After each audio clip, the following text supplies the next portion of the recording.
Welcome to the most must listen to podcast. The most listen. You heard him. the most. That's The the mostest. Try to say that twice. Try to say that 3 times. I mean, no, I ain't even gonna do it. Welcome to White Care Wrestling, dude. TC Fontaine, Malik Riggs, man, what's going on? What's happening? What's going on, man? Hey. We bringing the positivity into the wrestling world this week, man. Sad week. We need some positivity, man. There's a lot of negativity, a lot of arguments and everything. But we here, Young Kings Wrestling Podcast, episode 35. You already know what to do, man. Go ahead, like us, subscribe, rate us on Anchor, iTunes, Spotify, Google Play, iHeartRadio, Stitcher, Breaker, Radio Public, wherever else you listen to podcasts at, man. We there, man. Like we was saying, bro, it's been a crazy week, so we gonna get into it a little bit here. Yes, sir. First, how your week going, man? Anything new you've been watching Man, on the I'm network busy, or anything bro. lately? I'm just busy. I'm packing to move, but today I was thinking about, actually last night I was like, man, I really should maybe just see how a month of this little honor club is going. You know what I'm saying? Just to go back, watch some old pay-per-views, some old shows. If you don't know, that's Ring of Honor. Yes, I might go purchase that, see how it's looking. They got a free trial? I don't think so. Unfortunately, I don't think so.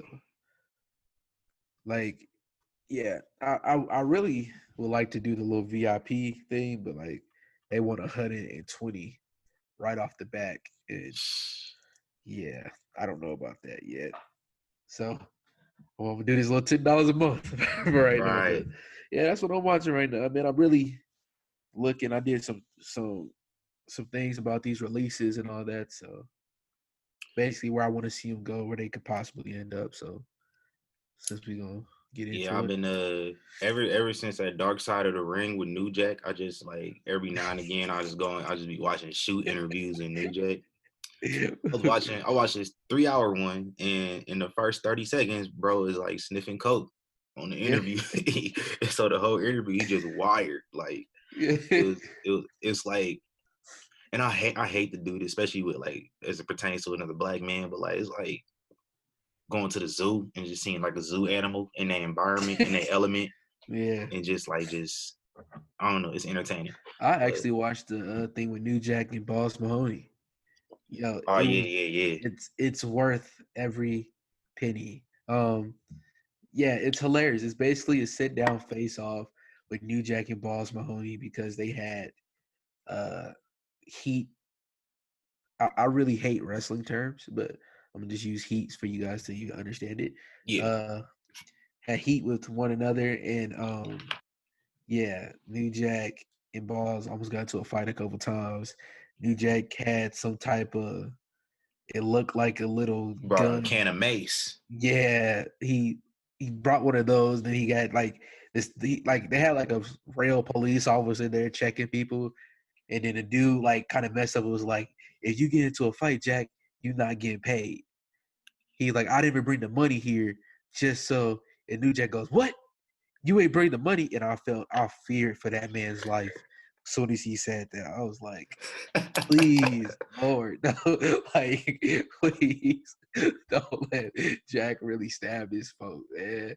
And so it went on. They actually forgave each other and like they was cool at the end of it.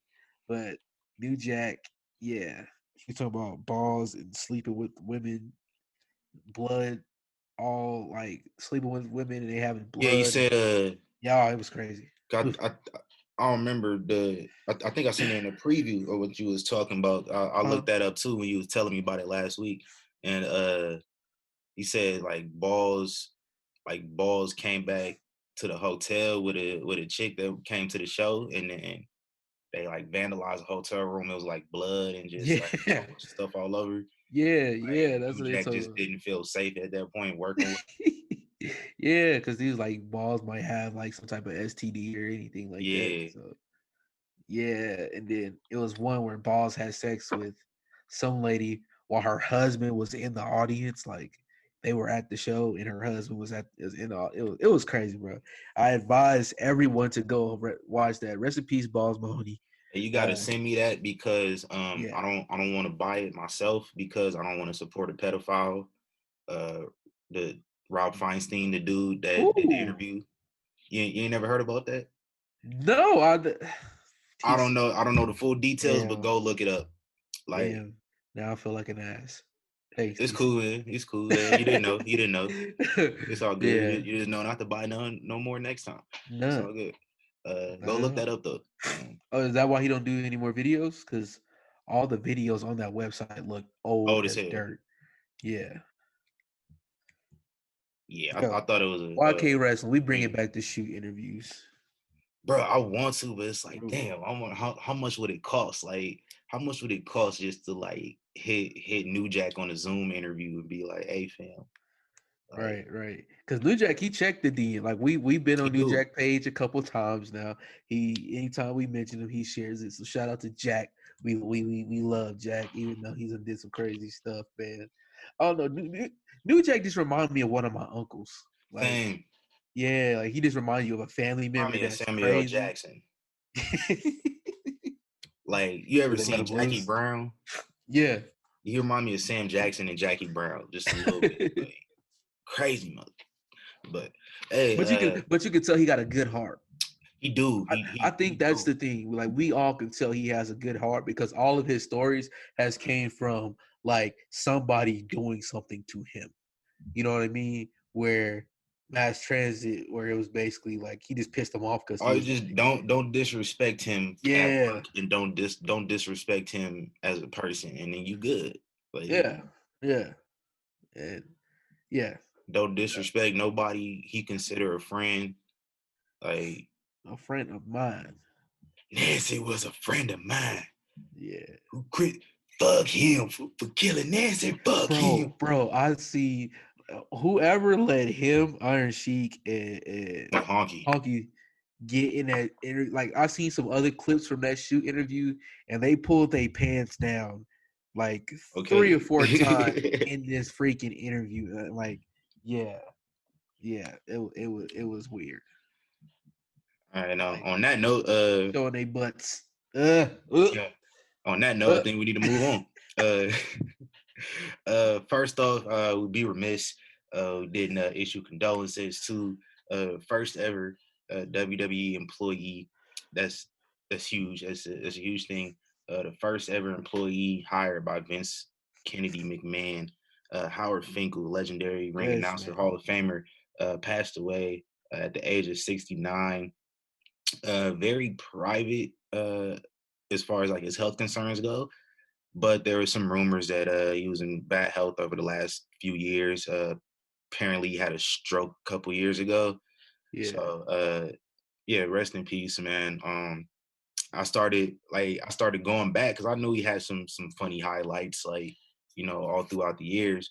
And I didn't know he had as hilarious highlights as that. Like, I don't remember Yeah. him being involved in a Ken Shamrock and Chris Jericho feud in like 1999, and that was funny. Uh, we remember the feud with Lillian Garcia in like 2002, 2003, which like I don't understand why that was a thing. They was beefing over being ring announcer for Raw. This is like right after the initial brand split. Uh, and I came across something from like the late 80s, early 90s perhaps. And this dude like cuts a promo and just goes in on Harvey Whippleman. And I was like, yo, this dude was really entertaining, man. Fink, man, Coined, that's I don't know if he coined the phrase or not, but I'm gonna give him the credit for and the new WWE World Heavyweight man, that's Champion. worldwide now, man. Yeah. Like everybody say that, like I think literally I'm gonna give him the everyone. credit for it, man. Somebody else probably did it before, but I'm gonna give a Fink the But credit for he it, man. elevated it. Yeah, he took it to new heights. Like You know what I I mean? seen a Christian post something. It was like he always wanted to hear like his name announced and new just by Howard Finkel. Yeah, Uh, man. Fink was the voice of like my childhood when he came to announcing. Him and Lillian. That's why I was so happy. I actually got to meet her. But her and Fink, man, like those are just voices that She just seemed like never. such a nice person too. Yeah, man. Even though they awkwardly had her singing America the Beautiful in her living room on the bump like a few weeks ago. They did? Yeah, it was like right before WrestleMania because like they have people sing America the Beautiful at WrestleMania. Oh. And so like she's just in her living room and she was going crazy. She going crazy. Like she went even in the living room, she was singing like she was in front of 100,000 people. Like, Man, you gotta do it like that, I yeah, you got guess. to. She sounded good too. Like wasn't no echoes or nothing, like Teddy Riley. But Oh my gosh. And one thing I've noticed from her too is like as many years as she's been announcing, I noticed at the PFL that she still like practice what she's going to really say mm-hmm. before she goes in the octagon or the ring or whatever and says it. Like I thought that was super dope because it's like this is another person who's been in my life since I was a child and years, and I'm like, you would think certain people just got it down, down packed where, they just feel like they don't got it. And like just to see her still practice and to do that I thought it was dope. And she's a very nice human being when I seen her. Yeah, I would yeah, whenever this pandemic stuff clear up and they start having PFL shows, I'm gonna have to go, man. We gonna have to, see if we can, Yes, sir. possibly get her on the show.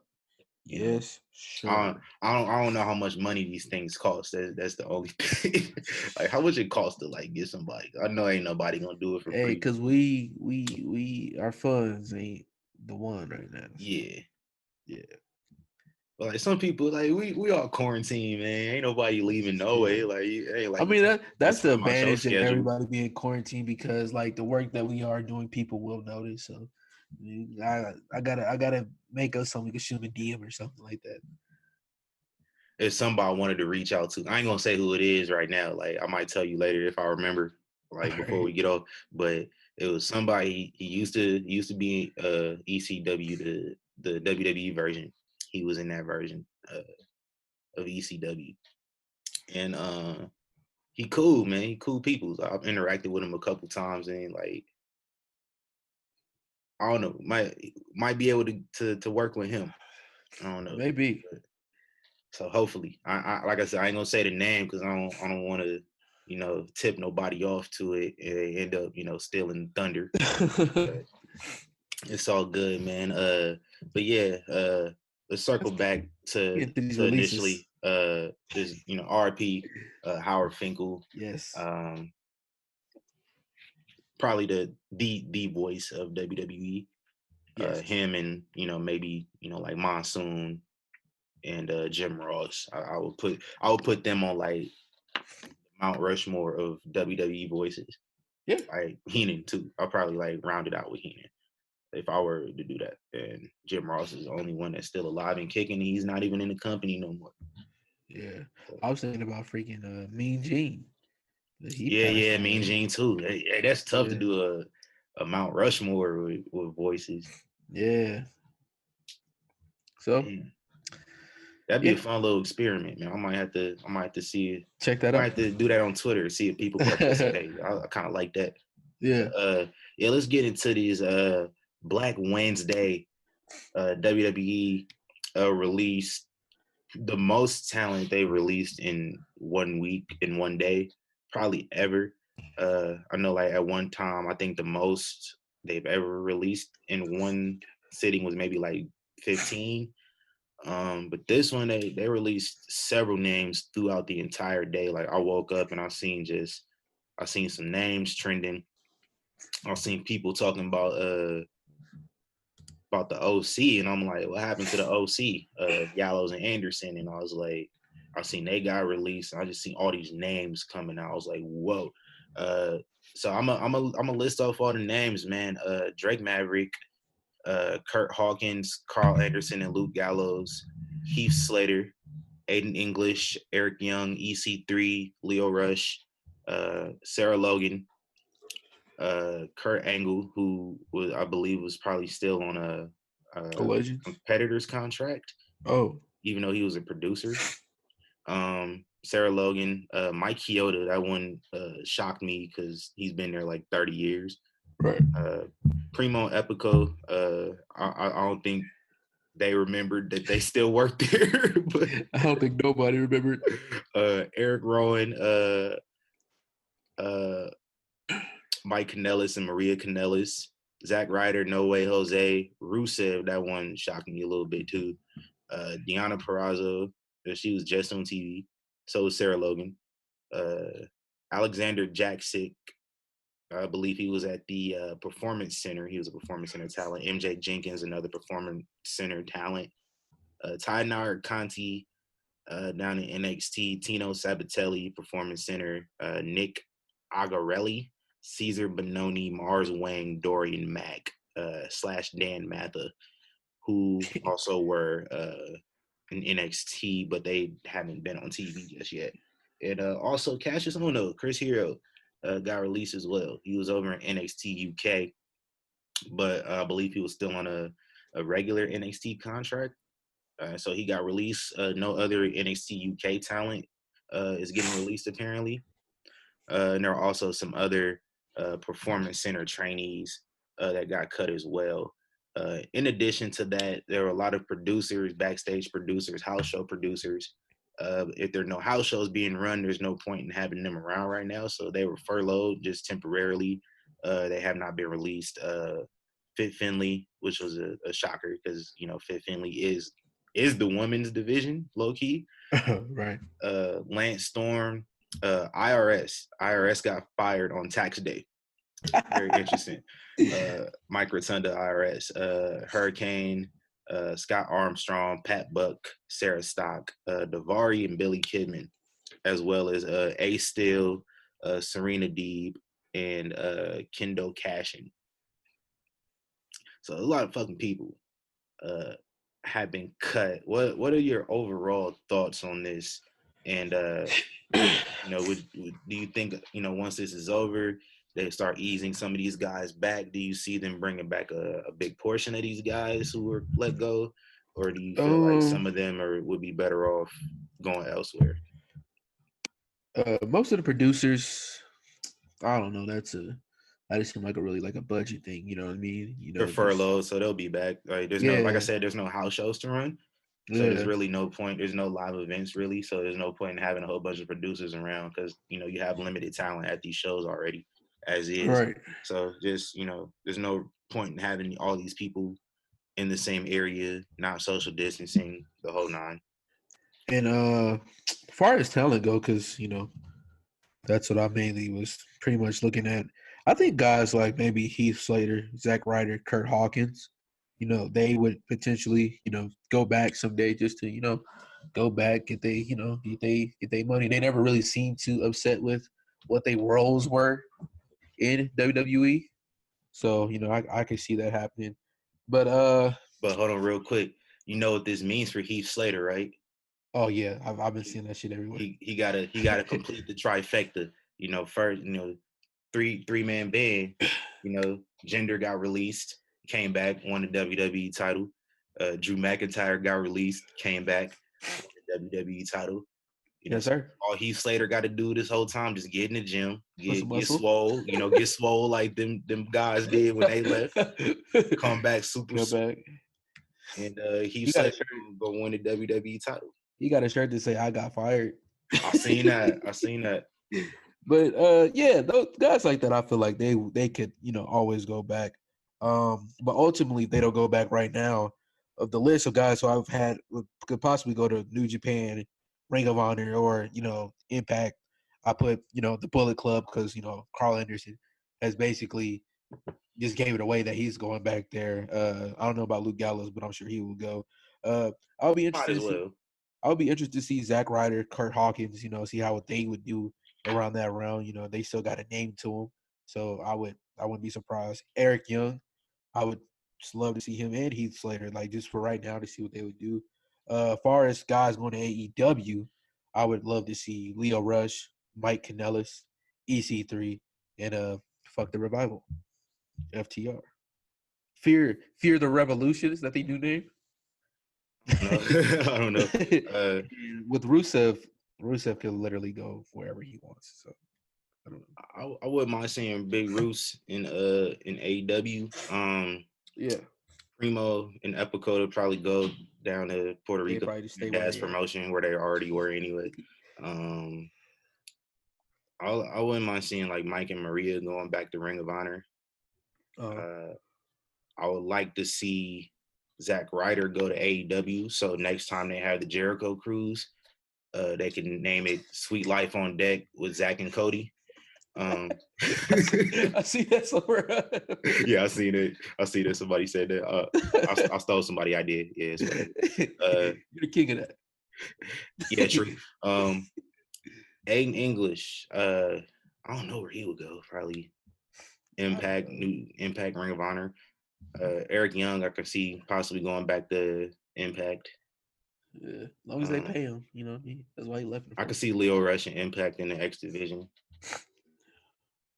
So yeah, I wouldn't mind seeing a lot of these people, and then some other people I think may come back. Like I do think eventually, you might see like Drake Maverick back if he doesn't go to Impact. Yeah, go Kurt East Hawkins and Coast. Zack Ryder. Realistically, I could see them going back to the WWE once Right. this is all over. Eric Young, Sarah Logan, Kurt Angle. There's some other people I could see going back as well. Yeah, it's tough. I don't want to get too into like the political side of things. I understand people are upset, but WWE isn't the only corporation that laid Yeah, off people.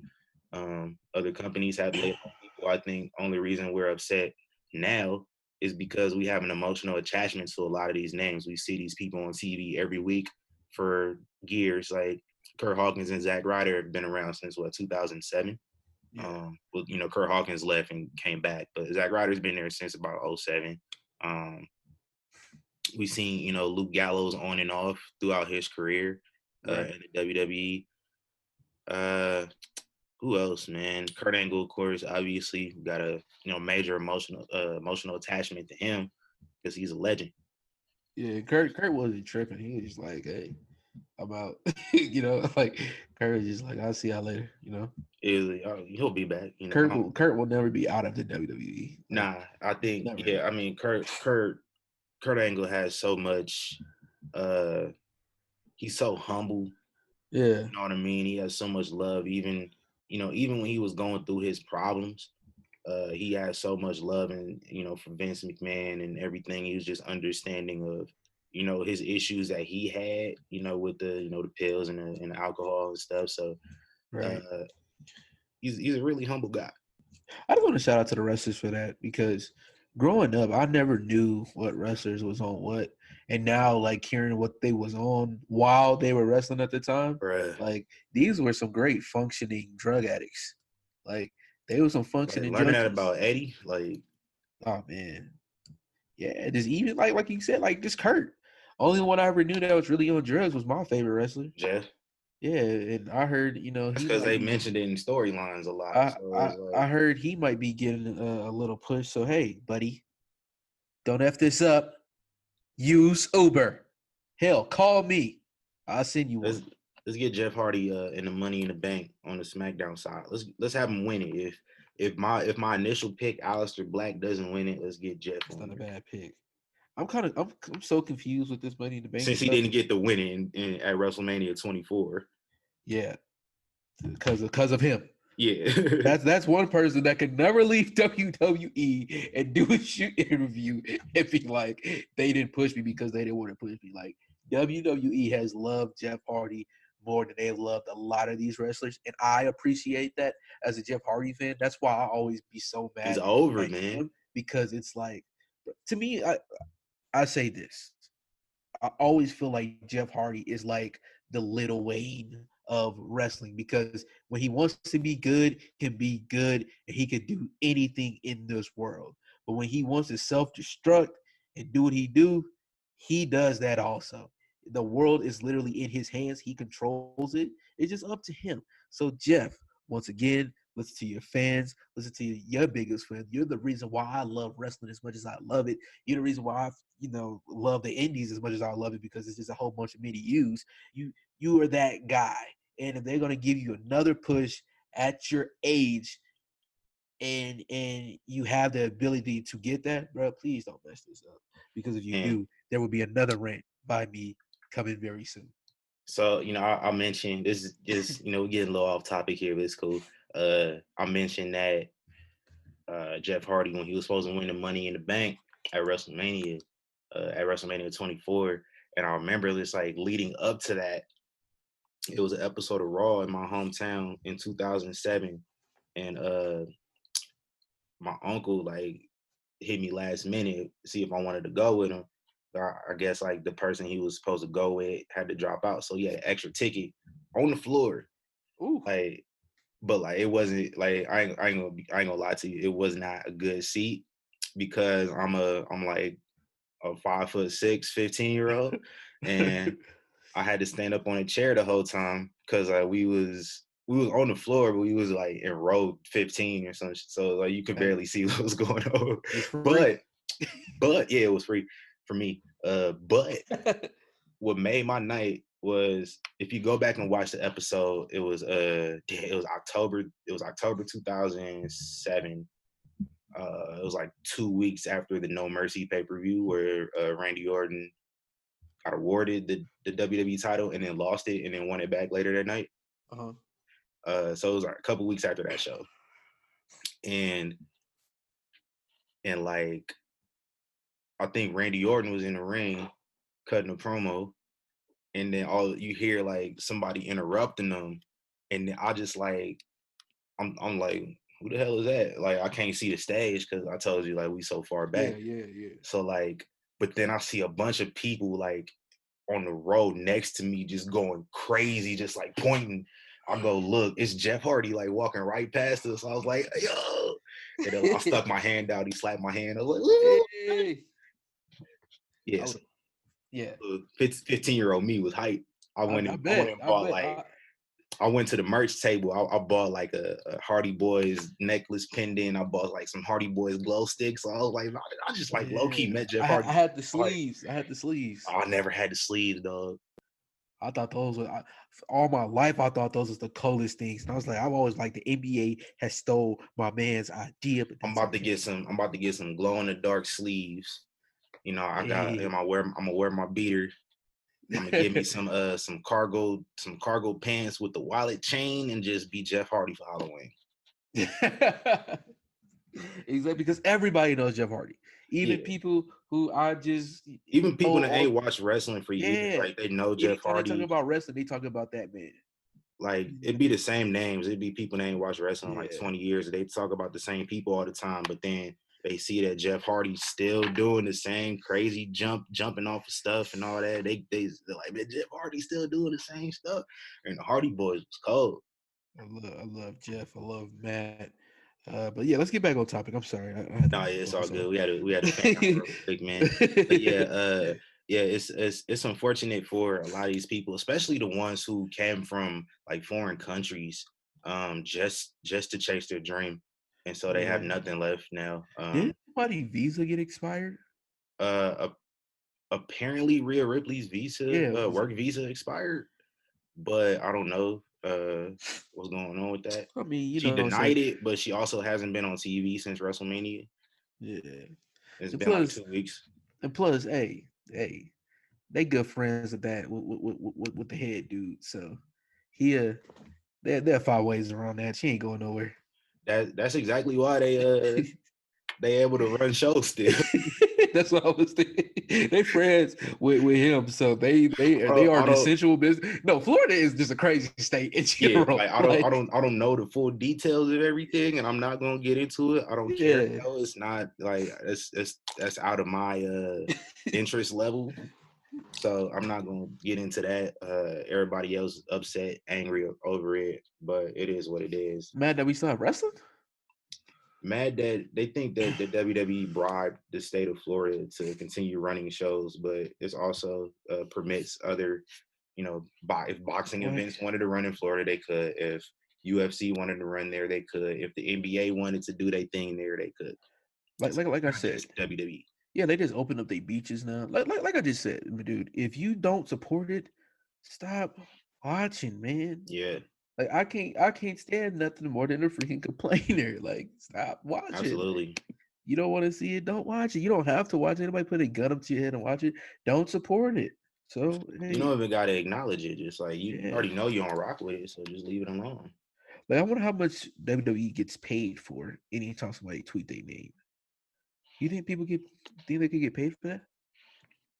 Some type of Um, little royalties off that?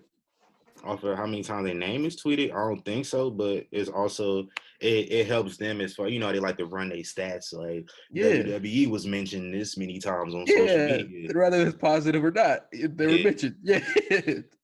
I feel it. I feel it. But yeah, man, with all these releases, it's sad, but it's not just the end all be all with these guys. These guys have places to go. Right now, it's kind of crazy because of the state of the entire world is in. But these guys don't have places to go. I'm kind of excited to see where they want to go. Like I said, me, I don't ever feel like EC3 really got a real shot. So I'm I think excited to in see. the long run, like it's sad right now, but Yeah, what if we're all able to resume life again here in the next couple months? Now these people can go wherever they want to go. yeah. We'll see some Also, good matches. I yeah, love also, Leo Rush versus Darby Allen. yeah, also, yeah, like I was saying, like this gives us a chance to improve the field in wrestling. So a lot of these people aren't contracted to the WWE any longer, so they Yeah. don't have to run. I don't know what I'm trying to say, I but feel that I feel like it WWE will have better matches after this too, also with a live crowd because now with all these companies, if I don't know if Ring of Honor and New Japan even doing anything right now, but with all the rest of these companies, without crowds, you have to learn how to actually entertain people without actually entertaining people right there live in front of you. yeah, So I think this is a great thing for wrestling to see that just yeah, because how much the ideas that WWE has to come up with of well, we don't have a crowd here, so what are we gonna do? So we got the Barnyard match with AJ Styles. We got the thing with the Feed, a moment that we probably would never forget. We might not even had that moment had all this stuff have not happened. So I'm appreciative for that stuff, man. Let's see Edge back. Even though I would yeah. love to see in front of a crowd, but we still got to see Edge wrestle. Yeah, like I was saying, I think in the long run, just for the industry itself, now you don't have these people bogged down to contracts, so you got a lot of talent out there that's free to go wherever they want to go. So if they want to go back to WWE, they can, but if they want to go somewhere else, they can do that too. So I like to look at the optimistic part. Yeah, it's sad, a lot of people are out of their jobs. Right. You know, like Kurt Hawkins' wife is pregnant and she doesn't have a job. Now he doesn't either. So hopefully they're in a decent financial situation Yeah. for I, however long. I hope But people have saved up money. yeah, and I guess apparently all the contracts had 90-day no compete clauses, not like they have anywhere to compete anyway. Yeah. But at least I believe they'll be getting paid for the next 3 months over Hey, those 90 days. So it's a that's good thing. dope. So Kick back, just relax. at least like their downside guarantees, not like the additional stuff, the matches, and obviously not gate, because there's no there's no shows they're running, no live Right. shows they're running with fans, so there's no gate. But yeah, like all in all, I think it's gonna be a good thing for the industry. So we're gonna have a I lot of wouldn't be surprised great if we. talent elsewhere. I wouldn't be surprised if we seen Zack Ryder in AEW neither. I forgot him and Trent of the Best Friends are really good friends. I remember back in the Yeah, day, weren't they Trent used to ECW be. together? Yeah, they used to be on that on his like little web show a lot too. So I wouldn't be surprised if we seen him in there neither. Him and Kurt Hawkins. Yeah, I think they just gonna be a group package because they got like a little podcast together and all that stuff too. So Like they the broskies, man. They yeah, gonna they be might. together forever. Yeah, they're gonna be they gonna come in as a package deal. So They like the Rock and Roll Express. I wouldn't Yeah. mind. I wouldn't mind to see them be some better heels complaining about how they got fired on their day off. Also, while also Have a while Friday gimmick. yeah, in like a freaking pandemic and all that, he's complaining about his wife being pregnant. I would be surprised at that. So that's some stuff going. Yeah, man. But what So else we got, brother? something to look forward to going on. But yeah. So uh, in the midst of all of that, there were still shows. Wednesday night still happened later on in the day. And I know for some people, at least for me, it kind of helped me take my mind off it a little bit. Just like these at least you get to see these people who get to keep their job. They still get to entertain us. I've seen a lot of people asking, but like, I don't know how people get to go out there and compete after their coworkers just got fired. And I'm like, fam, they had to go. They had to go compete after one of their coworkers just got killed in their workspace. Like, they still had to work, so I'm sure this isn't that big of a deal. Yeah, it's a little sad, but like it's not as major as that was. But Right. NXT AEW, it's gonna run down some of these results here. NXT kicked off with the Prince Finn Balor facing Fabian Eichner. Beat him. Marcel Bartel tried to get involved. Took some big bumps for him to not be in the match. He took some crazy bumps on the outside. I was kind of cringing a little bit. Yeah, it was whatever. Charlotte Flair had a video package, and she said she wanted Mia Yim to be the first challenger to the title, even though Io Shirai is a number one contender. But I don't know what they're gonna do with that. A couple weeks ago, Aaliyah was set to face Xia Li in a qualifying match for the ladder match they had a couple weeks back. But Xia Li was hurt. And it was referenced that Aaliyah and possibly Vanessa Bourne were the cause of Xia Li getting attacked. And Xia Li ended up getting her revenge in a revenge match, beat the shit out of girl. In first of the interim NXT Cruiserweight Championship tournament, Akira Tozawa beat Isaiah Swerve Scott. Probably the best.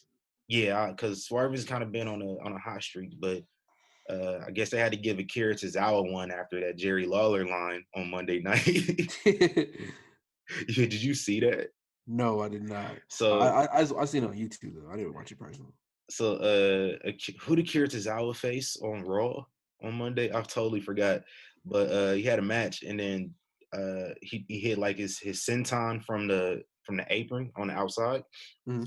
And Jerry Lawler called it a ramen noodle moonsault. Very offensive. And then there was a video compilation of Jerry Lawler saying some other racially insensitive things on commentary just in the last like 3 months. New Jack hates him too. Oh, yeah, New Jack hate that. People have said he has a history of saying wild. He's a white dude that ran a territory in Memphis, Tennessee, back in the day. Yeah. Of course, he's racist. Yeah. Or at least he has a racist history. And yeah, I'm not gonna get into that. But but yeah, Akira Tozawa gets a win. And like we said, this is a round robin, so everybody in each group faces everybody, and whoever has the best record will move on. In addition, there was a video package for Leo Del Fantasma, who will make his debut next week. Somebody told me, I actually had to ask on our Instagram because I'm not familiar with him. Me neither. And so I was like, recommend me some matches. And they gave me some matches he had in Lucha Underground. So I've been meaning to check those out.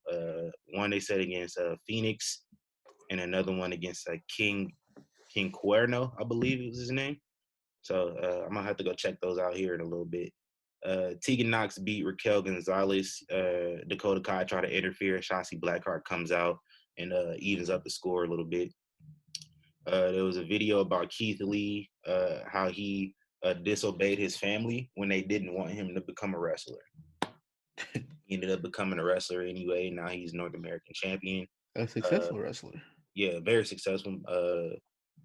He main evented Survivor Series, and the final Survivor on his team versus Roman Reigns. Like, that's huge. Bro, like, he went head to head with Brock Lesnar and Royal Rumble. That's huge. So like he's done his thing. He's done his Uncle Keith. Yeah, shout out Big Keith Lee, man. Dexter Lumis beat Tahuti Miles. Hit him with the Anaconda Vice. Yeah, if that happened in front of a crowd, it'd be a lot of CM Punk chants. Thank God it didn't. Throughout the whole episode, Velveteen Dream was waiting for Adam Cole to show up. They were supposed to meet face to face, and Velveteen Dream throughout the whole show was just getting exasperated. Adam Cole sends in a video, and he's like, "You thought I was gonna be there? No, fam." And Velveteen Dream is just irritated.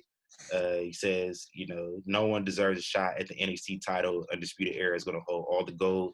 Velveteen Dream comes out angry to the arena and cut a promo on Adam Cole, and then Finn Balor shows up because Velveteen Dream called Adam Cole the greatest NXT champion of all time, and Finn Balor took offense to that.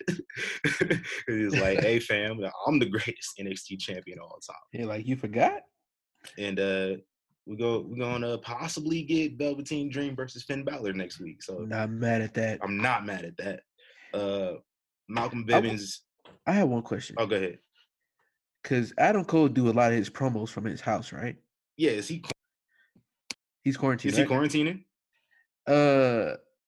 How do him? Because he's married to Britt Baker, right? I don't think they're married, but I think they're just in a relationship. I think they live together. So I wonder how, because it's funny because like she had like a little promo from her house a couple weeks ago, and I'm like, The backgrounds look the same. Yeah, I'm like Adam Cole might be on the other side of the house shooting his promo at the same time. So like, I wonder do they have like promo breaks or something like in their house? He's like, "Hey, babe, I'm about to go shoot a promo."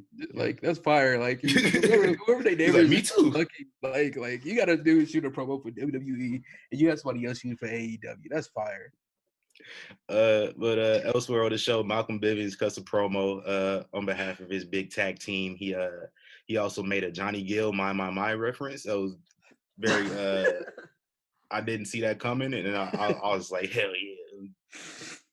Get to mention Johnny Gill on NXT television. That's something we never saw coming. Nobody ever did that before. Next week on NXT, we got in the Cruiserweight Championship tournament. El Hijo del Fantasma makes his debut versus Jack Gallagher. Kushida versus Tony Nese. Jake Atlas versus Drake Maverick. And then also Shotzi Blackheart and Keegan Knox take on Raquel Gonzalez and Dakota Kai. And in our main event, Matt Riddle needed to find another champion since Dunn is overseas in the UK and not able to be there. So William Regal told Matt Riddle he needed to find another partner, and Pete Dunne found Timothy Thatcher. Timothy Thatcher, if you don't know who he is, he was in Ringkampf. I don't know if I'm pronouncing that right, but over there in the UK with Walter, Fabian Eichner, and Marcel Bartel back before they all came to WWE. So I actually thought he was going to be in Imperium. So maybe he might still be in Imperium in the future, but I don't know yet. Yeah. They defeated the Undisputed Era, Bobby Fish and Roderick Strong. Timothy Thatcher taps out Roderick Strong. Decent match. I enjoyed it for what it was. I think Timothy Thatcher kind of thrown into the fire a little bit, but he showed up and he showed out. And I think he should be able to go over with the audience. I think the dynamic between him and Matt Riddle is going to be even more awkward than with Pete Dunne. Yeah, he already looks annoyed. So. Yeah, like Matt Riddle tried to dap him up, and like he was like, I don't rock with you, fam. Like I'm doing this a favor for my homie. I don't know you. and afterwards, in a video message, Tommaso Ciampa admits Johnny Gargano is the better man. Was going to praise Johnny Gargano some more until he was attacked from behind by a man revealed to be Killer Cross. So Killer Cross has officially made his debut on NXT. You see Scarlett Bordeaux's heels, and Killer Cross hits him with the TikTok. He has apparently been renamed Karrion Cross because you can't call somebody a killer on national television. So cool, Karrion Cross, it is. Carrying pigeons, I believe they are, or a form of vultures, and they feast on the remains of other dead animals. So very cool metaphor for this whole entire story. So I think Killer Cross, Karrion Cross versus Tommaso Ciampa feud is going to be really good. And I don't know, we may or may not see Johnny Gargano get involved. I actually like to see him get involved with Johnny Gargano too. I called last week on the show. I called Killer Cross and Killer Cross and Tommaso Ciampa You actually. did. But I would like to see Johnny Gargano and Candice get involved as well because it just makes sense. Makes sense, right? So that was NXT and taking place on TNT at the same time. Dynamite. Started out Dynamite. Lance Archer very handily beats Cole Cabana in a TNT Championship tournament match. He moves Came out on in. to the next round. I want to know who was that. Marco Stunt he punched when he came out. Like he I came don't out know. and like straight up ran up and punched somebody out. So yeah. Yeah, I don't know. I'm gonna have to go rewatch it again because I wasn't really. I don't know. I wasn't in the mood. Like I didn't feel good. Like it's. I just like I'm not sick. I don't have corona, but I just like wanted to lay down, and I didn't. I had Dynamite on my MacBook. It was sitting on my desk, and I'm laying in bed just watching NXT. I'm like kind of peeking over on my MacBook throughout Yeah. the 2 hours, just like seeing what's going down. So like I wasn't really paying attention to the show. I might have to go rewatch it. But Britt Baker defeated Cassandra Golden. Yo, she Britt Baker is on a tear. yeah. Probably my favorite woman in NXT. Probably AEW. because that's what I mean. I'm sorry, AEW. Probably because of the Adam Cole connection. Yeah. Adam Cole's like my favorite in NXT, and now Britt Baker's my favorite in AEW. She's doing good. But yeah, she's I'm doing sure amazing. He's helping her out because at first it was. I Yeah, don't she think wasn't coming nobody was along too feeling much. that, catching it, but now, yeah, she's doing her Yeah, thing. from when she really first got like her, I would say like the most time she had gotten at the time on the Jericho Cruise, that promo with her and Tony Schiavone. I think from there uh, she's really gotten better in the last 3 months. And Yeah, yes, I would really like to see her get a run with the because title at some point. is Nyla Rose quarantine? I don't know. We haven't seen her in a long Oh time, and it no, just seems like somebody wins the women's championship in and they AEW just and they just leave. disappear. Yeah, Like happened with Rios, happened with Nyla Rose. At least with Nyla Rose, like we have somewhat of an idea why. But like yeah. Rio, we just don't know. Like she just disappeared. I never knew why she wanted a belt, but all right. Yeah, I don't know either. Uh, yeah, shout out to Britt Baker, Doctor Britt Baker. Yes, sir. I was actually really interested like a couple months ago, and I went and I like looked up the office she works at, and like her profile mentions that she is a professional wrestler. Oh yeah. Yeah, I hope people don't pop up at her office and I just hope be not like, either. "Cause Like, that'd be don't be weird. weird." Yeah. Like, I know AEW fans be on some BS sometimes, but don't be weird. Right. Show up at this woman's place of work during the day. Like, don't show up at her day job. Yo, she gets paid. Like I bet. she's a professional wrestler on top of being a You a dentist. pro wrestler, you a dentist, your boyfriend a wrestler too. And You I'm imagine? pretty sure y'all make a lot of money, like as wrestlers, more than a lot of people in y'all same, area do. Man, they got bank. Man, I'm trying to be like the Yeah. Coles, man. Y'all trying to adopt somebody, Oh man? God. I'll go there. I'll be Oh, a hype man. man. Just like I'll show up on NXT one week, show up on AEW the next week. For real. Mess around, show up at the same time somehow. Like Be on both shows. elsewhere on Dynamite, Inner Circle had a Zoom call called the Bubbly Bunch. I didn't, like I said, I wasn't really paying attention, so I don't know what happened in there. I need to go rewatch that. It's pretty good. I liked it. Was it funny? Yeah, it's just Jericho, man. Jericho, you can see he's really like mentoring Sammy Guevara. You know what I mean? He was actually talking about, like I want to say later in the show, him and Sammy Guevara actually being a tag team named what was they called? It was like the Sexy something. But you could tell he's really grooming Sammy Guevara to be something in the future of AEW. And yeah, just everything Chris Jericho's doing. Like I told TC before we even got on here is when like a lot of time when I say a lot of these, legend wrestlers, they could still be great without titles. I think Chris Jericho is showing just that. He is the most interesting thing going on in AEW right now. And no, he doesn't have a title. And like I understand the His reign censorship. was entertaining though. Yeah, his reign was but he still is. Like that's crazy. Like he still looks like the champion, but he's not. I think he helped elevate that title because you needed somebody like Jericho to initially Yeah. elevate that title. I remember I said that actually before the match. So I We didn't want. recorded Yeah, on I here. remember Yeah, that. you did. Yeah, you wanted Hangman to win, and I'm like, Yeah. I think they need to have Jericho win because this is it's a brand new company. They're just about to go to TV in a few months. They need that familiar face, and who's Jericho's the most familiar face on there. I Between forgot like, what great things Jericho could do. My bad. yeah, man, how dare you? I'm sorry. uh, but speaking of Sammy Guevara, he beat Shug D, one of the few black people I see on AEW sometimes. I don't know who he is, but Don't know how far he's gonna go neither. yeah. So yeah, but then Darby Allin came out and helped make the save during the post match attack, and next week Darby Allin and Sammy Guevara face off in the TNT Championship tournament. Can't wait, man. Yo, It should be a good one. Darby Allen is interesting too. I see his little thing with Brandy where they like cook on a YouTube show or something like Oh that. yeah. And like his personality was just like completely unexpected. And then he talks about how the way he lives a sober life too. On top of that, Did I you was ever like, see that clip when he was on that TLC show? no, I didn't.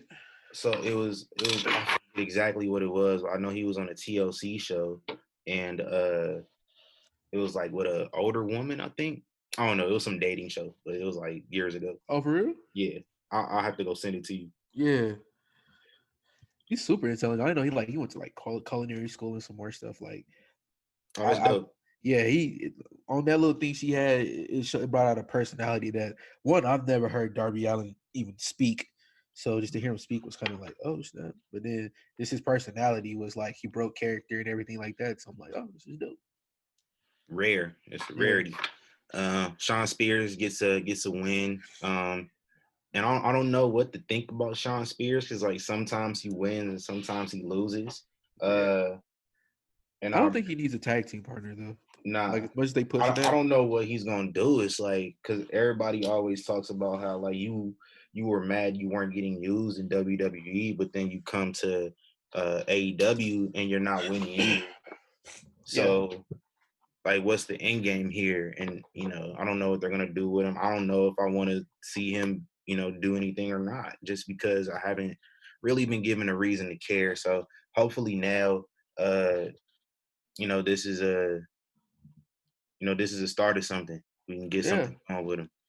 Hopefully, see what he can do. uh and then in the main event, no holds barred empty arena match for the AEW championship. John Moxley beat Jake Hager.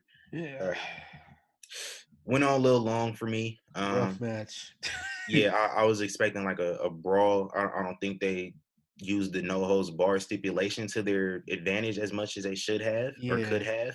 they should have made this Um, like a submission match.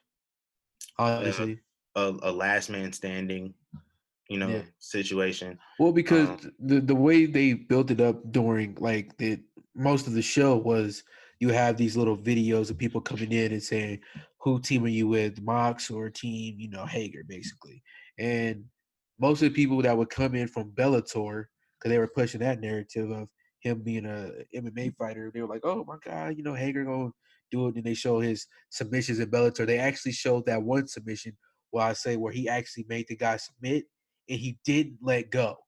And the ref is like screaming at him, like, "Nigga, what are you doing? This ain't WWE. Like, this ain't wrestling. Like, you gotta let go." When I said it's done, so they were actually pushing that, and then they was like, "Well, Mox has been training in MMA for whatever time," and I'm like, I don't know. I thought it was like you said. I thought it was gonna be like a brawl or something like that, where because to me, no hold bar. I'm thinking of John Moxley. If he knows if he can't physically wrestle you down or do that, man, he gonna tear you with anything he get his hands on. And that's what I was expecting, but think I didn't get that. I'm gonna just say this, man. I think John Moxley should never be in a no holds bar match with a big MMA guy ever again because they never turn out good. Yeah. Seeing like him and Brock at WrestleMania 32 wasn't really that good. And then this match as well. It was cool. Like it was cool for me. it just like, it wasn't better than the main event on NXT that I was watching at the same time. Yeah, I right. just I don't know something about it. Like I I was wasn't telling there. you, man. Like it started off the match with like a collar and elbow tie up. Yeah. And it was like you can't And have that in a no holds bar match, yeah, especially one that's like agree. y'all been attacking each other for weeks now. You know what I'm saying? Like I would have Exactly. thought y'all would have started off like on site. Like it's on Yeah. site, fam. Like I'm about to Like fuck you you up. about to throw these hands. Yeah, that's what I was Yeah. expecting, and they started off just like grappling. Like I hate when they do that. Like look at Triple H and Randy Orton WrestleMania 25. Uh, Oh that yeah, match was yeah. so personal, but then they started off like just Wrestling. doing rest holds and shit. Like We want to see a fight. yeah, like it's supposed to be a fight. Especially if you're building to me, if you're building Jake Hager up to be that, like, you know, I would like me personally, they say he was training in MMA, but no matter what sport you in, if you're training compared to a professional, you're going to get washed. And so, with that, I would have had, Mox really just be straight up like, "Man, I'm about to wrestle with you. I'm gonna hit you with these chairs, hit you with these kendo sticks, throw you through a table a few times. Then I'm gonna hit you with hit you with this finisher, and then we're gonna send it home. Or And what do you think? Like, what's your verdict on Jake Hager? Just like overall, I think I don't think he's getting over with AEW fans as much as they yeah, expected him yeah. to. I don't think he's getting over with the fans. Me personally, I actually like it. Maybe because I'm a fan of MMA. But You I know what I'm think saying? like also even when he was in WWE, it was kind of the same situation. And it wasn't until they teamed him with Dutch Mantel and Cesaro that he actually started gaining a little bit of Yeah, don't traction. give him a mic. That's the thing. Like, don't let him speak. Basically, because when he spoke, it was very annoying. You know what I mean? He was like that kid in the class But like that like I feel like he can't be he can't get over with the fans without somebody else by his side. And I think this one, like when he was brought into AEW, they try to make him the the bodyguard, you know what I'm saying, the right. ringer. And I don't think that's his speed. I think they just have him. They don't gotta book him just like Brock Lesnar, but this dude has a legitimate MMA background, a legitimate amateur wrestling He's background. active. He's active fighting and wrestling. Like yeah, like I said, I think you should keep him with the inner circle. As But time let him goes showcase on. more of that background a little bit more. Like, don't just Yeah. have him just sitting there, just being the big dude, just Right. folding his arms I all the feel that. time. Yeah. Like, you Just can do looking so much more big and with him. stupid. Yeah. Exactly. That's what I hope. What they do. Um. Yeah. I hope they do more. I don't like you just said. I don't want him just to be sitting there, being the big lackey per se. So yeah, let's see what else more they could do with him. Yeah, because I think he get the flack of, his time in WWE. So because me, I wasn't a fan of him too much in WWE neither. Yeah, not Uh, really. I'm a fan of him in Bellator just because like anytime somebody I from the like rest of that the we the world people go stuff though. over there, yeah. Anytime from the he still was doing that in Bellator. I think anytime somebody from the rest of the world go over to the MMA world and get them beating people up, I think it's amazing just because of the stigma of wrestling is fake, Yes. and when they get over there, they get the whooping ass. So yeah, pretty great. Like when Brock first showed up in UFC, I was hyped, Oh but then man, like CM Punk kind of ruined it for me a little bit. yeah, because he got toe up. Like And the last one he CM didn't get Punk to was an release his fight, it was anomaly. just bad, man. His last fight was just bad. Both fighters were bad. Like, Yeah, there's no reason for two fighters with a record of 0-1, and like I think the dude was like 1-0 to be on a main card of a UFC pay per view. Like, understand the name, understand that, but at the end of the day, we want to see a good fight. hey, shout out to CM Punk though. That's my guy. I don't care what Yeah, nobody say. That's my dude. I'm happy he's I know back the in fans on wrestling. the internet, be turning on him a little bit more now. I don't care. That's my dude. I mean, that's my guy I forever. don't care I'm where he's glad at. he's back. Somewhat in the wrestling business. Yeah, It's cool. Uh, Dynamite next week it looks pretty loaded, man. We got Wardlow, Brody Lee, and Kenny Omega are in action facing who? No announced opponents yet. Also for the TNT tournament, we have Darby Allin, Sammy Guevara, fight and, forever. and we have Kip Sabian taking on Dustin Rhodes. And if Dustin Rhodes loses, he vows to retire. So Damn, so they gonna bury Kip Sabian? Seems like it because I that's pretty like much Kip Sabian. yeah, because that's pretty much a guarantee, man. Like this dude is not losing. Like we're not gonna have Dustin Yeah, Rhodes, who's competed over, in 5 decades. He's competed in 5 decades. Uh, versus Kip Sabian. He's not gonna lose to Kip yeah. Sabian on a random episode And of get an Dynamite asshole in front of feud. nobody, and that'll be Yeah, his last match. It's not gonna happen. But it looks like if they're doing this, uh, if they're starting it now, looks like retirement is on the horizon for yeah. Dustin Rhodes, though. However, so I mean, like I said before about this whole title possibly at thing, All Out. I wish we could have gotten just a great ladder match where you can have Kip Sabian, Sammy Guevara, Darby Allin, Cody, what's it, Lance Archer, and throw in probably Colt Cabana or Jungle Boy or somebody like that. I don't know if Jungle Boy is quarantined or not, but throw in that where you can still have these stories. You can still have Cody and Lance Archer still have their moments and all that. Because honestly, this is what we're building up to.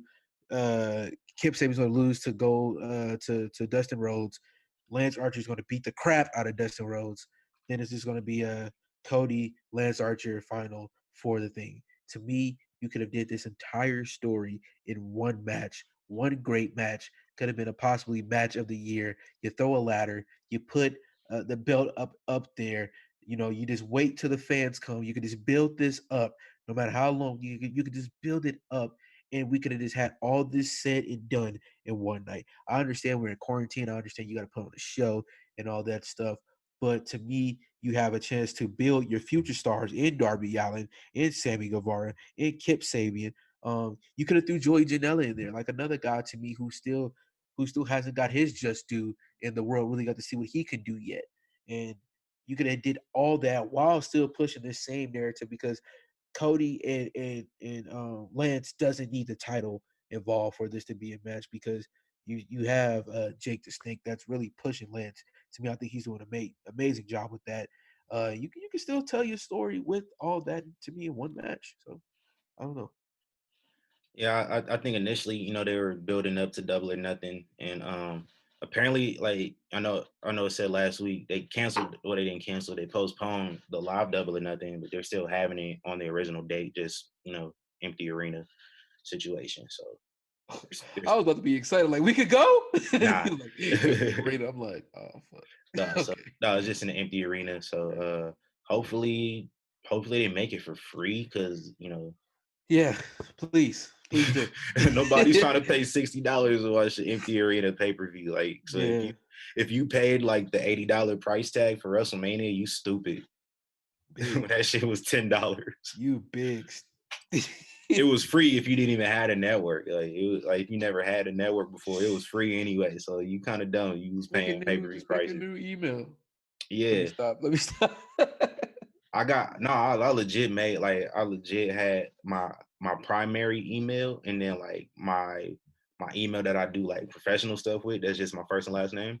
So Uh-huh. like my primary email that I use was initially purchasing network on, and then like I didn't feel like paying, so like I started a new one, but like I just had it active on a new account ever since then. So Yeah.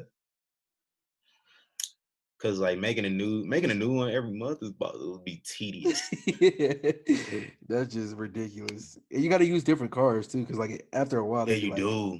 they be like, all right, bro, chill out. You It's cool. use I, this. I I got I got a good handful of cards I can use, so it's all Oh my good. God. So like if Ah!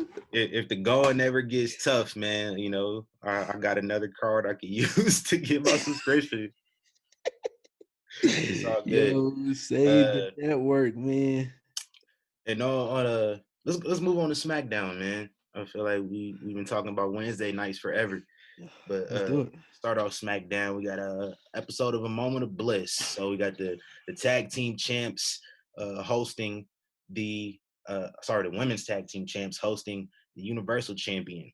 And it talked about how yeah, he used to be in a Wyatt family, but that's in his past. Like he's moved on. Like it's a time in his life he wasn't really happy about. So he's been trying to forget it.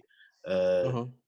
During the interview, Braun Strowman looks over and he sees a present on the corner of the ring. This kind of bothered me a little bit because like he's like, "Oh, Alexa, you didn't have to give me a gift," and then Alexa's like, Nigga, I didn't get you I didn't get you nothing, nothing. Like, fam." we cool, but like, I ain't get you nothing. He was like, "No, he was this team Little Big. Of course you did. You got me something. You know, we used to be tag team partners. Get these hands." And Alexa look at Nikki like, "You get this motherfucker something? I ain't get him nothing. I don't know what's going on." Yeah, what you doing? We know you Braun, kind of wacky. right? Braun opens the package and is one of his old sheep masks, his black sheep mask from when he was in the Wyatt family. Ooh, that's good. So continuity, I love it. Tamina beat Sasha Banks. And if I wasn't so, if Get I on was GC. no, Oh, I'm good. I ain't getting no nothing. you If I sure? wasn't, yeah, I'm good. Because All right. if I wasn't so confident in what they had planned for Sasha and Bailey, I Okay. would like it's storytelling. So I'm gonna let the story play out before I react. Plus, like Tamina's been around for 10 years, hasn't even gotten a fraction of a push. So Tamina's gonna get a title shot versus Bailey. Just as you know, last week, if Tamina beat Sasha Banks, she would get a title shot. So apparently, Tamina and Bailey are gonna face off at Money in the Bank. I'm not mad at it. Tamina deserves it. She's been around for a long time. She definitely deserves it after this past week. Yeah. Since now the whole world knows her dad is a murderer. If you didn't know before, you know now. So she deserves it. She kind of has gotten better to me. Like it was a few times in this match bother me a little bit, but she gets the win after Lacey Evans shows up and cost Sasha the victory. I'm actually getting tired of Lacey Evans because she's like 0-4 in title matches over the last year. She's lost every single title match, but yet she still kind of hovers around the title scene. Like you got to go to the back of the line. It's not that long of a line to go back though, because a lot of Right. people aren't around, but still. So yeah, it's good to see like at least Tamina's there. In the meantime, Alexa and Nikki Cross are busy. Carmella and Dana Brooke are busy. Yeah. Did anybody really catch the shade Peter Rosenberg threw at Corey Graves on the WrestleMania pre-show? No, what do you say? He was saying Corey Graves Oh, said real we quick though, we're not ever going to use the word shade again on this show. what's wrong with shade? No, we're not going to use the word shade. Oh, anyway, but it was like Corey Graves put you should never mix business with your personal life, and Peter Rosenberg gave him a look like, nigga, like, but you. He was like, never mind. I was rolling. I was like, this dude is That's crazy. hilarious. Sheamus beat Denzel DeJournette, and then Sheamus gets all in Michael Cole's space because he heard him talking about Jeff Hardy. So it looks like we might get a Jeff Hardy and Sheamus feud here. Speaking of Jeff Hardy, they ironically showed a Jeff Hardy video package again, like they did the week before. And this time they talked about his arrest. I think it's actually from their 24, not 24, their Chronicle. I want to say a lot of this footage is from their Chronicle. They showed, you remember like the video of him in a convenience store. He's just like high When on he's pills, shitting on shooting on CM Punk. CM. Yeah. So like they showed that video. Tough times, people. Yeah. Jeff Hardy was open about his his troubles with drugs, his pill addiction, how he had a bunch of pills and they thought he was had him, with the intent to traffic.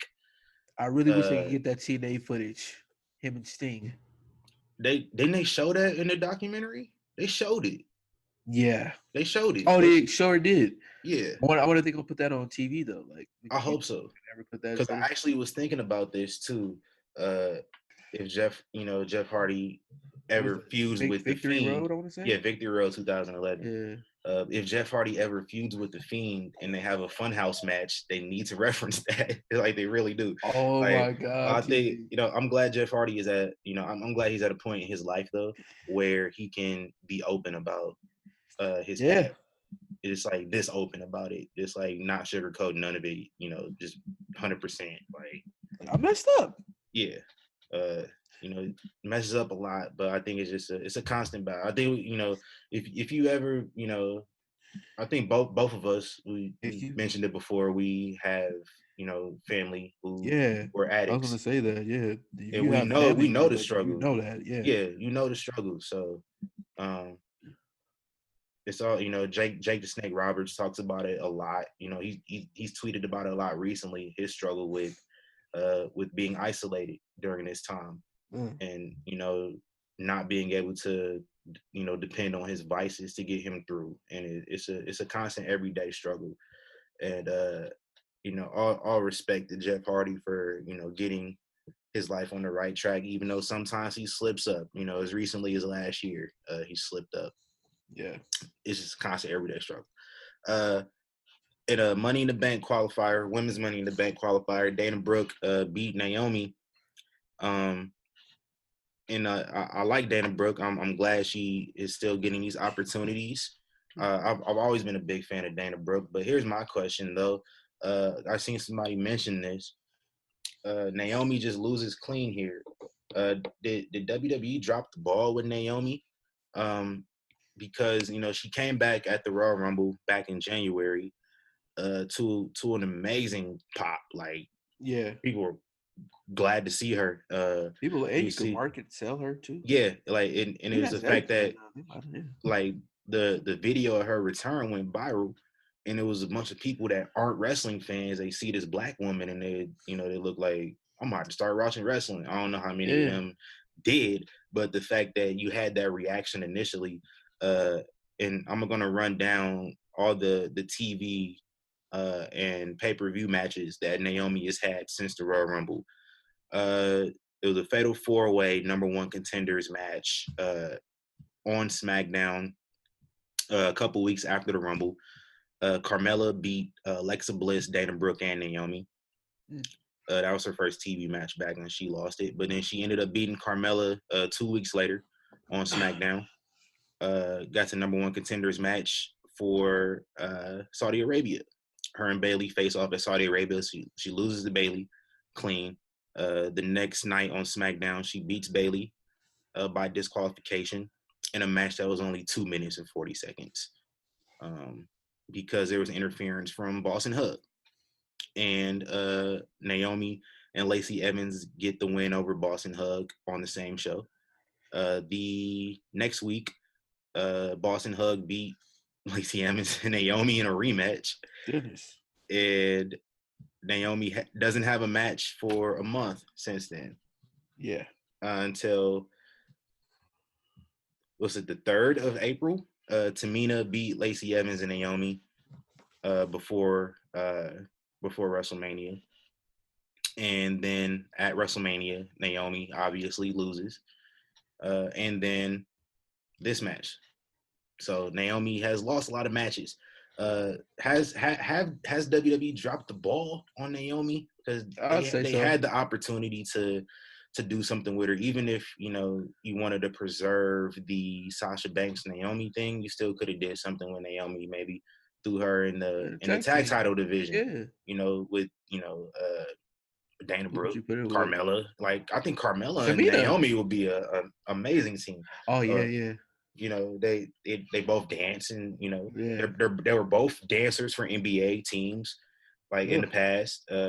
Naomi for the Orlando Magic, It's Carmella for crazy to my think she was Los a Angeles Lakers. she's had a better career than the other two people she started with. Yeah, Like it's Brodus crazy Clay and Cameron. out of that group, like she would be the one to come out to be Somebody call my mom. the most successful. So hey, Yeah, I'm happy about it. Like I don't know, I love seeing with Naomi. Like you see, like when she won at WrestleMania, I thought it was so super dope. yeah, in front of her hometown, it's huge. So Yeah, they've had the opportunities. I think like when she had the women's championship a couple years ago on SmackDown, it was huge. Like she, I think that's when she started doing the glow thing and started coming out with like the glow mask and Yeah. everything. So I wasn't mad at that title neither. Like yeah, I I know remember people hated that title, but I wasn't mad she at she that shit. won she won the title here in Las I Vegas. can't. I hate when guys complain about stuff when women design stuff in the women's division. Like, shut up, shut up. Yeah, like it's not even for you, fam. Like, Yeah, it's not you're not meant to like it, but you could think it's cool, but you're yeah, not meant to like it. But yeah, like we saw Naomi win the women's title versus Natalia yes, here sir. on SmackDown in 2017, and so I remember very vividly the reaction she got when she won. It was huge. So like she's very popular. I think it's an amazing marketing opportunity they have, but it just seems like I don't want to get on my soapbox. This is a conversation for another day. I might save it. Actually, I'm gonna save it for when we have. There's some guests I want to bring on the show here in the next few weeks, and I want to save this conversation for them. And it's like WWE and how they book Black women is not too. I don't know. I don't think they have an idea on how to do it. Which also brings me to a point that I want to make, and like I want to save We a lot get of this deep, deep. for We yeah. get deep, deep. I want to save a lot of this for when we inevitably have that conversation. But I Rest in just peace, feel sweet like Georgia. yeah, rest in peace, sweet Georgia Brown. I feel like a lot of the people, this isn't just exclusive to the women. It's not exclusive to Black people, but I think a lot of folks who are responsible for coming up with these storylines at WWE, as far for quote unquote minorities, they don't really know how What to they doing? really they don't know those experiences to really shape those characters. Yeah, I look at Street Profits, for example. I think a portion of their material is written, and it kind of comes off corny sometimes.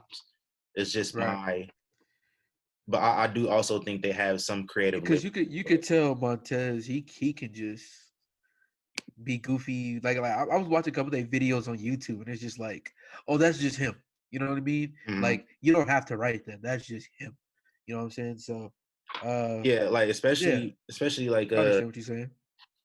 because I just like I can tell this when I'm watching the Street Profits promo. I can just tell like I know this dude gets on his wife's nerves every single day.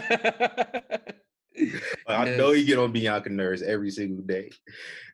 And like, but it's a I think it's mutual. Like I think they both just goofy as hell. They get on each other's nerves, like not in a bad way. right. Very for But them. but yeah, we can have that conversation later. I'm gonna finish up this SmackDown show. Uh, for the Money in the Banks, however, I wanted to mention this. Uh, you got a new way we're doing the Money in the Bank matches this year. Both the men's and women's matches different. I applaud WWE for trying something different during these times. Like, it's the best time to experiment with something. Uh, it's because get real goofy with it. Money in the Bank matches possibly are going to be cinematic and will be shot at Titan Tower, WWE's headquarters in Stamford. Well, they gonna Uh, make this one cinematic too. I believe so because you would think just it makes sense. The matches, the both ladder matches are going to begin. I guess they're not ladder matches. They're corporate ladder matches. It said climb the corporate ladder.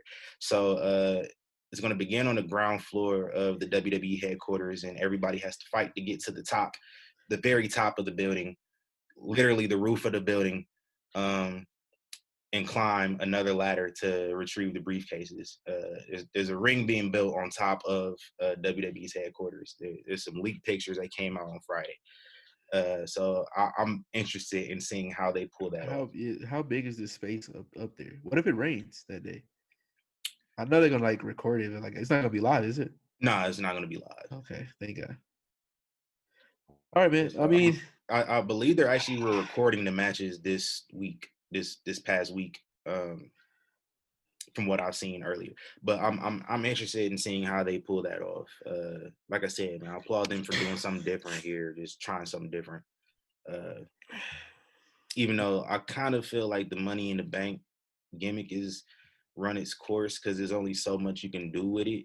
Right. Where it's just the same thing. I think that's why It, they've. I've really never felt like it needed its own pay-per-view. You know what I mean? Like you can have your men's It's kind at of like the King of the Ring, kind of in a way. WrestleMania, and I would say have a woman at SummerSlam or something like that. Yeah, Like I don't know. I've never wanted to be like, because to me, what made it special was like, yo, this match is at WrestleMania.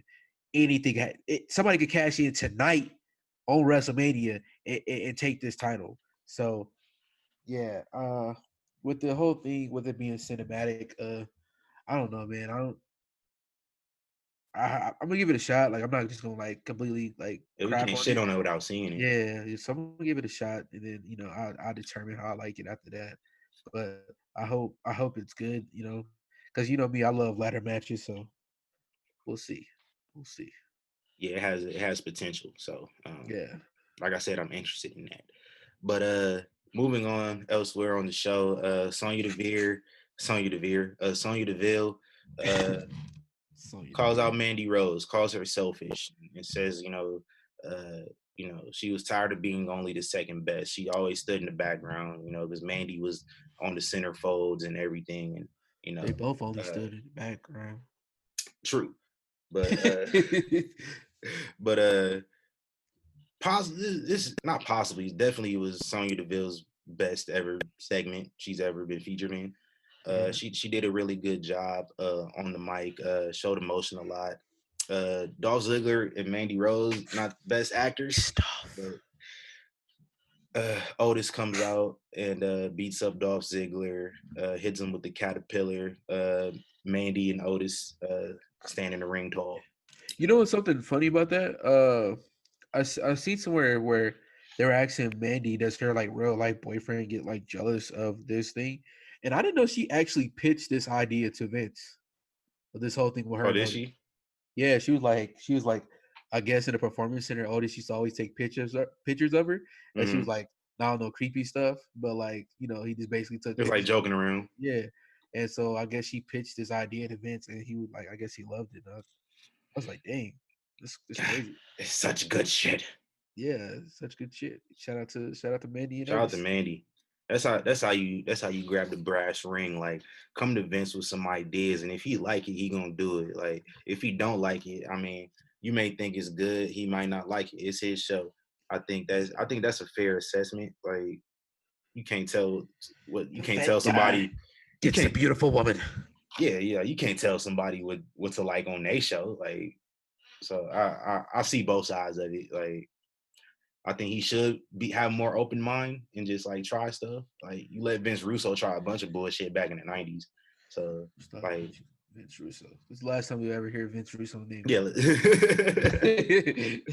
I was just saying, like, you let old boy do a bunch of crazy stuff in the '90s. I think you can have a little bit more liberties with other people when they bring you stuff, but at the same time, I get fans can't really complain about what a guy wants to put on his own television show because it's his show. I see Yeah. both sides of it, like Chanel. Um, Okay. then thought we referenced Frank Ocean on this show, did you? No, Uh, a lot of references. Frank uh, Ocean and Frank Ocean and Johnny Gill and Teddy Riley have all been mentioned on this show today. on a wrestling show. Uh, uh, in another Money in the Bank qualifying match, Daniel Bryan beat Cesaro. I actually thought he was gonna win and come with the upset. I would have liked to see it, but I guess it makes sense with DB. And so Daniel Bryan joins Aleister Black in the men's Money in the Bank. okay, Uh, sounded pretty good. Sorry, no, he didn't. He did not. Alistair What? Black has not had his Oh qualifying yeah, match you're yet. I right. forgot. It's Monday. So Daniel Bryan is the first man to qualify. Backstage, King Corbin attacked Elias, and he attacked him through the Wait, whole entire they commercial break. they They're still still feuding. feuding. Why does every Baron Corbin feud go on for ages? I don't know. Um, but next week, Drew Gulak and Baron Corbin face off in a qualifier match for Money in the Bank, and Lacey Evans and Sasha Banks are facing off. Oh, he's winning the Money in the Bank. I swear though, if I Lacey see it Evans now. qualifies though, I'm listen, you know I'll talk about, I'll let it play out. Like Sasha winning Money in the Bank just makes sense. So like, where do you go if she doesn't qualify? Where do you go from there? I don't know. We'll Uh, see. Also next week, Dana Brooke and Carmella facing off against Bliss Cross Applesauce for the tag titles. And for the other tag titles, and we had a rematch from WrestleMania, triple threat. We had a Big E versus The Miz and Jimmy Uso, or Jay Uso, I believe, one of the Usos. I think it was Jimmy Yeah. at WrestleMania, so this one should be Jay. Uh, The Miz and the Uso put Big E through the announce table early in the match, very reminiscent of when Brock Lesnar, Seth Rollins, and John Cena at the Royal Rumble in 2015. Very Right. reminiscent of that because the ending ended the same exact way. Big E came in and cleared house just like Brock Lesnar did and won the match. So New Day, 8-time champions. I believe this time they're going to recognize Xavier Woods because they didn't last time. So I think this time they're going to recognize him because they had Xavier Woods FaceTime in like right after the match, Oh, hype. dope. It was like, Wikipedia, y'all better include me as champion for 8-time champs. So yeah, man, that's SmackDown. So I'm very interested in Yeah. next week's show. I'm interested in a lot. I'm both, AEW and WWE. I'm interested in how they continue to give us content throughout this pandemic, throughout this whole issue that we're going through. Right. And I want to see it. You can get mad at I them I still putting on shows or whatever, but I even want to see a possible way of Ring of Honor could throw on the show, like see what they could do. yeah. You know, I don't know how true this is, but I'm hearing like overseas, like what was it, China? Are they back to normal? I don't know, but apparently But I was watching Impact this past week, and they showed a Michael Elgin Eddie Edwards match in Qatar over in the Middle East, and I don't know how recent that match was, but it yeah, seemed fairly recent. So I guess they're getting back to normal. yeah, yeah, Listen, I don't want to sound rude about this. I don't really care about other countries getting back to normal. Can our country get back to normal? yeah, I care about my country first. Like I gotta live here, dog. Like I'm trying to. I've been fiending. Like bro. you remember, remember in February, like before the lockdown, and we Yeah. was just at boxing events like every weekend. Oh my Like goodness, bro. I was Bro, just right getting now it's used to that, almost time for the Aces to get back to playing, bro. Like, bro. We were supposed to win a championship. All my teams were supposed to win championships this year. Lakers were supposed to win. The Dodgers were supposed to win. Aces were supposed to win. yeah, yeah. Yep. I mean, we still it starts around May 30th, so we still got potential. Yeah, We we still might hold on to faith. we might They're get a gonna little play. postponement for a few weeks. Yeah. Still gotta Shout out to the go through training WBA. camp. Yeah, shout out to the WNBA honoring the 3 girls who were Yes. killed in the helicopter. Gianna Bryant and I'm so sorry I forget the other 2 girls' names. Yes. They were honored as honorary draftees, and I teared up watching the video Oh man, it's so hard not because to. like everything comes rushing back from that day because like sometimes I feel like I'm over it and then I think like damn this is tough because like you didn't know we didn't know those people like one of them Yeah. I've been watching like one of the people killed I've been watching on television and a fan of ever since I was 7 years old so that happens From all you it can was crushing remember. and then like his daughter and then just other little girls who will never had the opportunity to play in the NBA and that's all they wanted to do with their life was get to the NBA, play college ball, Yeah. play for a major college program, get drafted by the NBA, possibly change the NBA forever. So I'm gonna save that for our sports podcast. I was thinking about like a summer league, an intergender summer league or something like that for the NBA and / WNBA. So I don't know, but anyway, but yeah, let's that was move on. yeah, this yeah, that was it was a tough thing. But shout out to the WNBA for that Yes. one. YK Wrestling, man. I don't got too much else, man. I have been actually. I do want to say one more thing. I've been watching. I told you I've been watching 1996 WCW. Yes. Well, in addition to that, every week I watch the episode of ever since whenever WrestleMania 17's anniversary date was. Uh-huh. I've been watching every episode of Raw and SmackDown from that week each week. So uh, Okay. this past week, I'm gonna run it down because this past week I was watching. I was like, damn, this shit used to be so good back in the day. Like uh, Raw and SmackDown took place in Tennessee, Remind them what year this is. 2001. April 16th, 2001. Um, we show the week before Triple H had lost his Intercontinental Championship to Jeff Hardy on SmackDown. Ooh, classic moments. And so we get a rematch later this evening. Um, got a lot of stuff about, Vince McMahon comes out, cut a promo about how, his wife asked for a divorce and, talked about he's not going to grant her a divorce. Stone Cold's wife, Deborah, comes out and, talks about Cookies. how Vince is a bad influence on her husband. And yeah, whole bunch of BS. Stone Cold is, listen, if you understand Stone Cold's history around this time, the way Stone Cold acts towards his wife on television is very uncomfortable. I'm just Oh gonna my say that god, and I leave remember it like it there. was yesterday. I'm just gonna leave it there. Yes, sir. I'm not gonna say much more about that. Edge and Christian end up beating the Holly cousins. The Hardys come in without Lita, and yeah. Shane McMahon pulls up. We get a match with Justin Credible and Bubba Ray. Bubba Ray Dudley beats Justin Credible. I guess at this time there was a feud between the X Factor and the Dudleys. The X Factor. Grandmaster Sexay is in the back and he's just being annoying and he's talking in slang. I don't know what that was about back I then never either. realized how bad that stuff was until It was so terrible, now. dog. Cause I'm watching. He's just Do you like, realize where they from and all yeah, that? like, Like why you're are you just talking like, like this? this is pretty Yeah. offensive.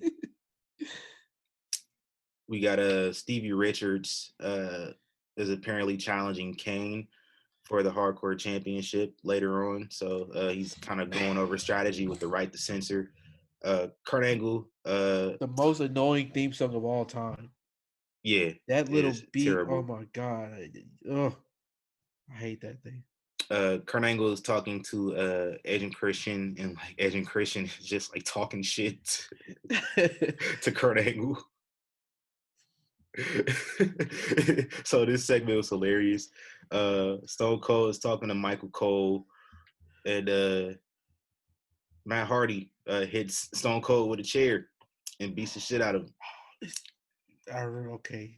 But then Austin shows back up in Triple H's dressing room mad, and he's like, "You need help out there? Like we can go beat these Hardy Boys up right now." And Triple H is like, "Nah, you're good. Just take the night off." And Austin is like, "All right, I'm gonna go back to the hotel." He gets his wife Deborah. They go back to the hotel, or as we thought.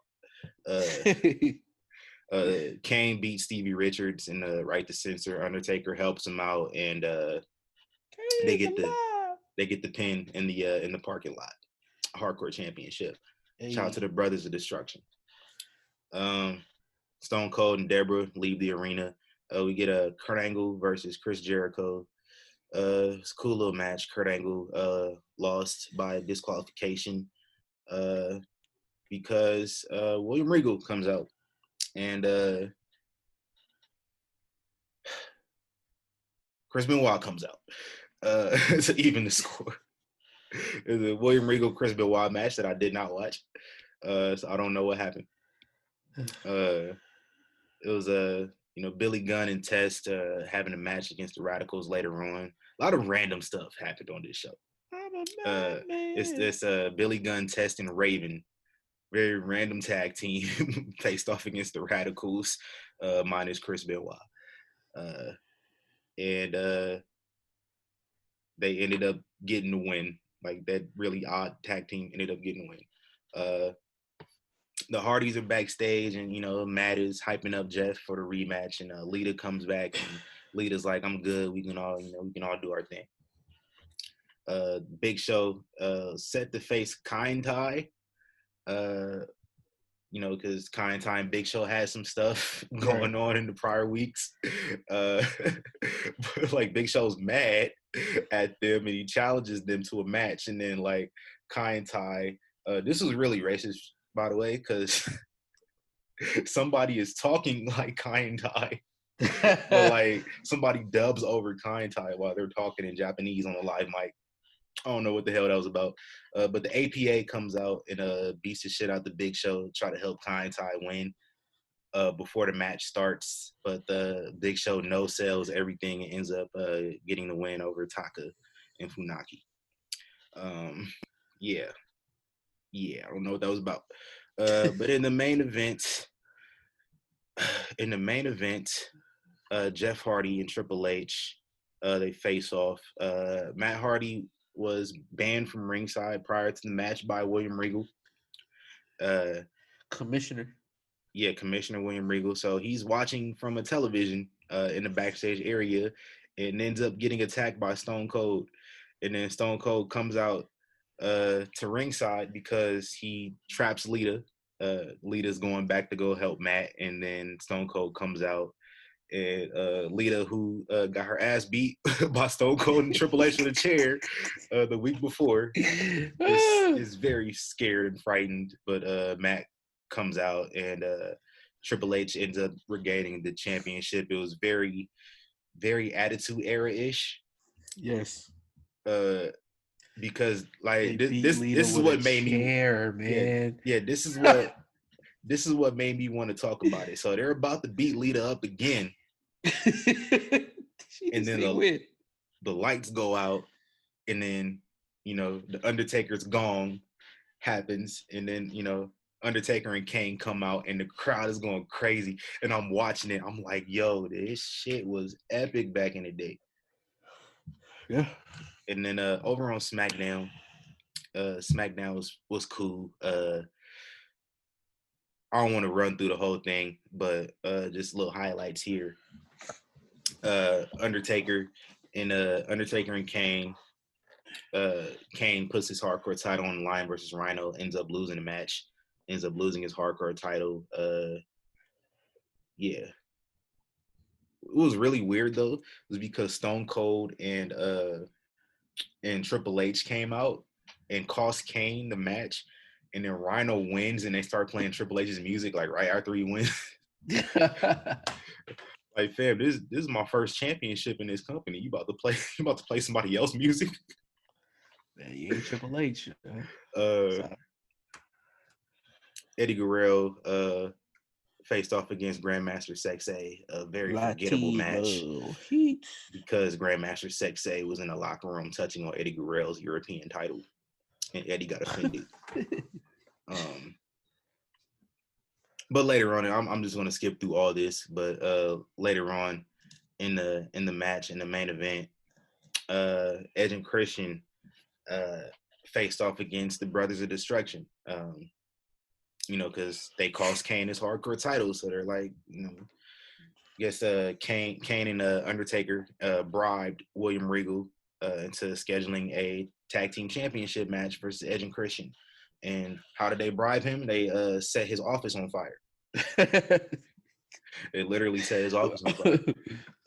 But it was no DQ match. Brothers of Destruction ended up winning the World Tag Team Championships.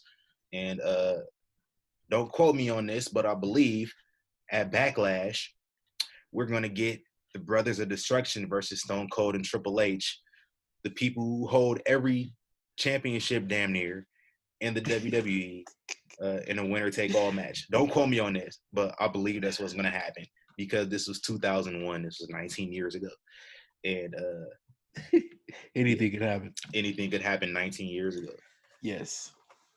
So I gotta go back and watch those. That sounds great. So yeah, go back and watch these, dude. I've been having a ball watching just like every week, just because I've been wanting to cover the year 2001 on this show for a while now. So I feel like there's no better time than now, because the year 2001 was full of a lot a lot of stuff happening that year. Yes. A lot of back and forth, a lot of title changes, a A lot of man beat a woman with a chair on national TV. repeatedly hit her in the back with a chair as she tried to shield her boyfriend from getting attacked by the chair. But that was the great thing about Stone Cold, man. No matter when you turned Stone Cold heel, no matter how bad he was, the fans would never turn on him. Stone Cold was a fantastic heel. Like they wouldn't turn on him. So it's like, yes, I love that. I love Stone Cold. Yeah. So yeah, we should go back and watch it. We can put some more reviews on the show. I wonder where's Deborah's now. What Deborah doing? I don't know. I think Stone Cold's been married twice since hers. I want to say like that. Yeah. I think Yeah. shout out to Stone Cold. I know like wrestling fans like to bring up his history a lot, but I That's think, the only wife we really know of him too. but like yeah, there hasn't been any public, you look at where Stone Cold was at the time, like mentally, his, very angry, I think, hurt, he wasn't healthy, and just wasn't able to deal with his career kind of, coming to an end. Yeah. And it's kind of hard to accept that, but I think now, I think Austin is in a better place mentally. We haven't heard any incidents like that since, so I don't think we should hold that incident against him that took place in what, 2002, Yeah, I 2003, I think so. believe. Yeah. So I don't think we should hold that against him too much, just because we haven't heard anything since then. I think we haven't heard anything since then. It should be okay. Um, Yep. it wasn't okay when it happened, but now I think can't hold a transgression against somebody for their whole life. It's just not fair. Right. Yeah, but Well, that's thank you, Stone that's Cold, for giving us yeah, great moments yeah, definitely. of our childhood. Yeah, another quarantined episode, another very unnecessarily long episode. Hey Apologies, but if you made it this far, shout out man, you messed to with us you. then. Thank Uh, you. yeah, you messed with us. Hashtag YK Wrestling, man. Tell us what you thought about the show. Yes, Uh, sir. Tell us where you want to see all these people end up. Your yeah, thoughts. Yeah, like you said, your thoughts on the shows. All that stuff, man.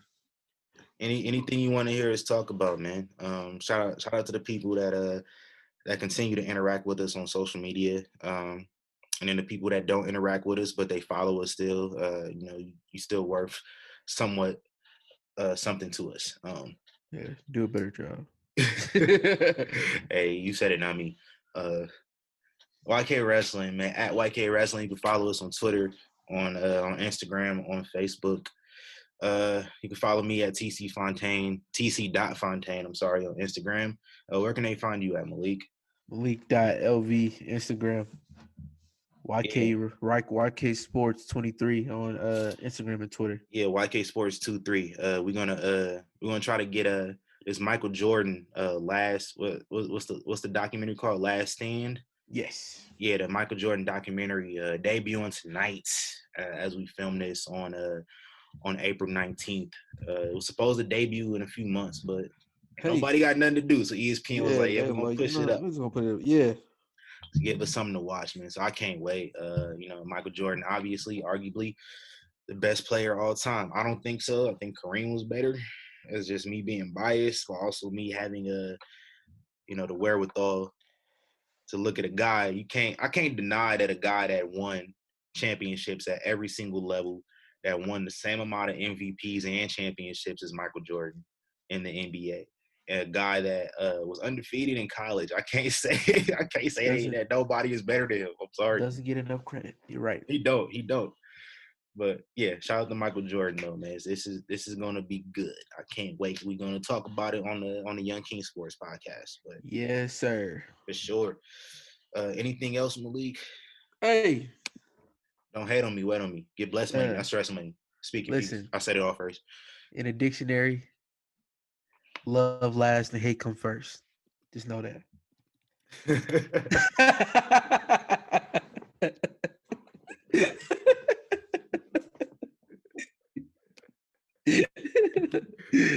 Yeah, just know that. You know what I mean? They gotta hate on you for they love you. You know what I mean? Like I said, don't hate on me, wait on me.